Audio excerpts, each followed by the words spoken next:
गिल्लू संचयन भाग 1 हिंदी महादेवी वर्मा। सवालों के जवाब।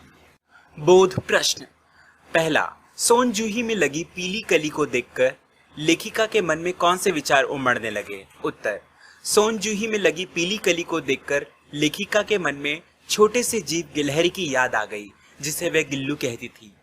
दूसरा, पाठ के आधार पर कौए को एक साथ समाधारित और अनाधारित प्राणी क्यों कहा गया है?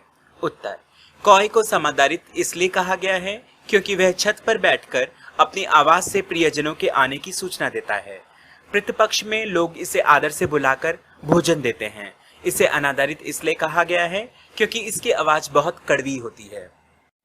तीसरा, गिलहरी के घायल बच्चे का उपचार किस प्रकार किया गया? उत्तर, लेखिका गिलहरी के घायल बच्चे को उठाकर अपने कमरे में ले आई, उसका घाव रुई से पोंछा, उस पर पेंसिलिन दवा लगाई, फिर उसके मुंह में दूध डालने की कोशिश की, परंतु उसका मुंह खुल नहीं सका।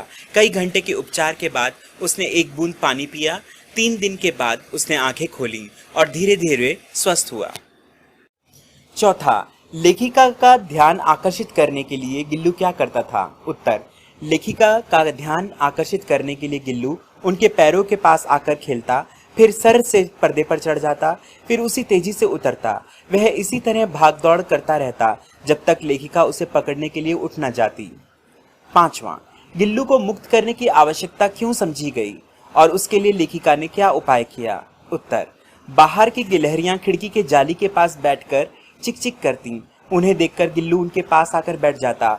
उसको इस तरह बाहर निहारते हुए देखकर लेखिका ने उसे मुक्त करना आवश्यक समझा। लेखिका ने खिड़की की जाली का एक कोना खोल दिया जिससे गिल्लू बाहर जा सके। छठा, गिल्लू किन अर्थों में परिचारिका की भूमिका निभा रहा था? उत्तर, लेखिका की अस्वस्थता में गिल्लू उनके सिरहाने बैठ जाता और नन्हे पंजों से उनके बालों को सहलाता रहता। इस प्रकार वह सच्चे अर्थों में परिचारिका की भूमिका निभा रहा था। सातवां, गिल्लू की किन चेष्टाओं से यह आभास मिलने लगा था कि अब उसका अंत समय समीप है? उत्तर, गिल्लू ने दिन भर कुछ भी नहीं खाया था और ना बाहर गया। अंत समय की मुश्किल के बाद भी वह झूले से उतरकर लेखिका के बिस्तर पर आ गया और अपने ठंडे पंजों से उंगली पकड़कर हाथ से चिपक गया, जैसे पहले उसने घायल अवस्था में पकड़ा था। इन्हीं चेष्टाओं से आभास मिलने लगा कि अब उसका अंत समय समीप है। आठवां, प्रभात के प्रथम किरण के स्पर्श के साथ भी वह किसी और जीवन में जागने के लिए सो गया का आशय स्पष्ट कीजिए। उत्तर, इस कथन का आशय यह है कि सुबह होते होते गिल्लू की मृत्यु हो गई और वह हमेशा के लिए सो गया ताकि वह कहीं और जन्म लेकर नए जीवन को पा सके। 9.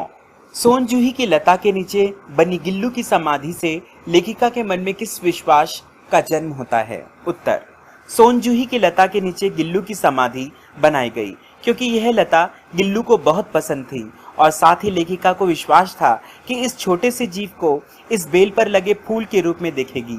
जूही में जब पीले फूल लगेंगे तो लेखिका के समक्ष गिल्लू की स्मृति साकार हो जाएगी। इससे उन्हें संतोष मिलेगा।